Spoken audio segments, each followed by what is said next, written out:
And Athaliah, Ahaziah's mother, saw that her son was dead. She rose and destroyed all those of royal descent.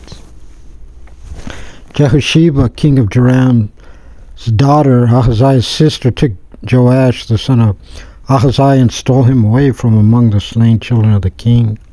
She concealed him and his nurse in the bedchamber, and they concealed him from Athaliah, and he was not slain. He was hiding with her in the house of the Lord for 6 years while Athaliah was ruling over the land. And in the 7th year, Jehoiada took the officers of the hundreds of the mighty warriors and of the couriers, and he brought them to him to the house of the Lord, and he enacted a covenant with them, and adjured them in the house of the Lord, and showed them the king's son. He commanded them, saying, "This is the thing that you shall do. A third of you, of those who come on the Sabbath, and the keepers of the watch of the king's palace, and a third in the sur gate, and a third in the gate behind, which was the gate of the couriers. You shall keep the watch of the palace without taking your mind off it. 2/3 of you, all those who leave on the Sabbath, shall keep the watch of the house of the Lord to guard the king. You shall surround the king, each one with his weapons in his hand, and one who comes within the ranks shall be put to death. You shall be with the king when he goes out, when he comes in."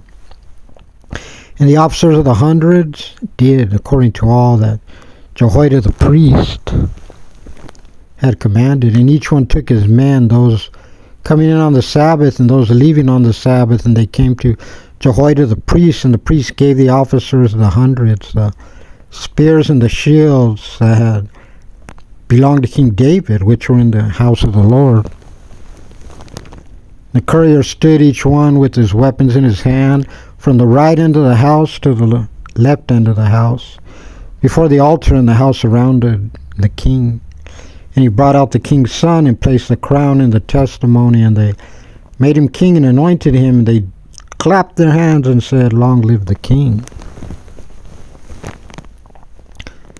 Now Athaliah heard the sound of the running people, and she came to the people to house of the Lord, and she saw, and behold, the king was standing on his stand, as the custom was, and the officers and the trumpets before the king, and all the people of the land were rejoicing, sounding the trumpets. And Athaliah rent her garments and called out, "Revolt, revolt!"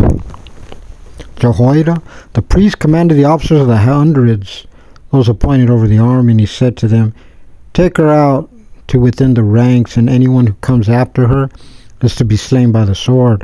For the priest had said, "Let her not be slain in the house of the Lord." They made a place for her, and she came by way of the horse's entrance into the king's palace, and she was executed there. Jehoiada enacted a covenant between the Lord and between the king and between the people, to be the people of the Lord, and between the king and between the people. And all the people of the land came to the temple of the Baal and tore it down, its altars and its images they smashed.